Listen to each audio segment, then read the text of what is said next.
মানে সাংবাদিক পিটানো ক্ষমতাসীন দলগুলোর একটা কালচার। এরা এরা মানে মনে করে যে ধরেন বিশাল দুই পার্টি মুখোমুখি হচ্ছে, একজন একজনে মারবে না, করবে কি মাঝখানে সাংবাদিক পাইলে আর পুলিশ পাইলে ক্যাচা দিতে তারা আর ছাড়বে না। এটার একটা উৎকৃষ্ট উদাহরণ দেখা গেল হাইকোর্টে। হাইকোর্টে শেখ হাসিনা হত্যা চেষ্টা মামলার 9 আসামি খালাস পেয়ে গেছেন, আলহামদুলিল্লাহ বলবো। ঘটনা ছিল রূপসা এক্সপ্রেস ট্রেনে শেখ হাসিনা 94 সালে যাচ্ছিলেন আপনার তার রাজনৈতিক প্রোগ্রাম করতে। সেই স্টেশনে গুলি করা হয়েছে, বিএনপির লোকজন সেখানে হামলা করেছে, এগুলো প্রতিষ্ঠিত সত্য। যাই হোক, হাইকোর্ট এটা তাদেরকে খালাস দিয়েছেন, এত বলার কোনো সুযোগ নেই।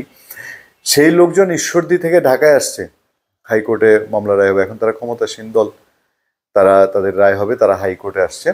হাইকোর্টে ওই রায়ে তাদের 9 জনকে খালাস দেওয়া হয়েছে।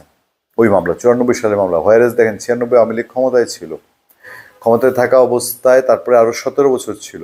এই মামলায় তাদেরকে খালাস দেওয়ার পরে সাংবাদিকরা ওয়েট করছে আসামি পক্ষের বক্তব্য শুনবে, বক্তব্য নিবে যে আসামি পক্ষ কি বলে।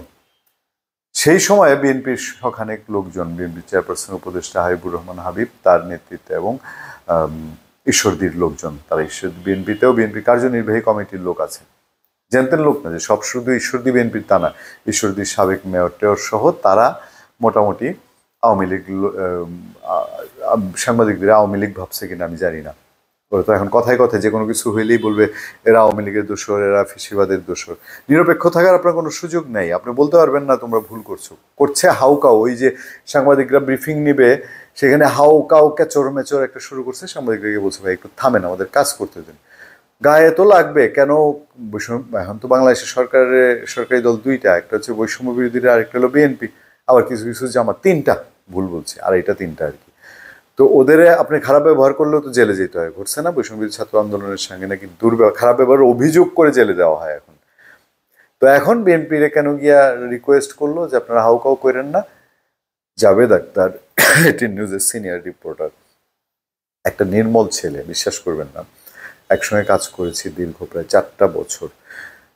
সে একসময় গুরুতর অসুস্থ ছিল, এখন রিকভার করেছে নিজের চেষ্টায়, করেই থামে নাই, বিভিন্ন সোশ্যাল ওয়ার্কে জড়িত। কেউ একজন বিপদে পড়লে অর্থ তো দূরের পরের কথা, অর্থ দিয়ে সব হয় না। আপনার রক্ত লাগবে, জাভেদ আখতারে ফোন দেন, ও যেভাবে পারে ওইভাবে আপনার পাশে দাঁড়াবে। এরকম একটা কোনো ভেজাল ছাড়া, আমরা সাংবাদিকদের মধ্যে 32 পেজ আপনারা জানেন না, অনেক রকম 32 পেজ, আমরা একজন পিছনে আরেকজন লেগে থাকি, একজন উঠতে দেখলে পিছন থেকে ল্যাং না মারলে আমাদের ঠ্যাংটা থামে না।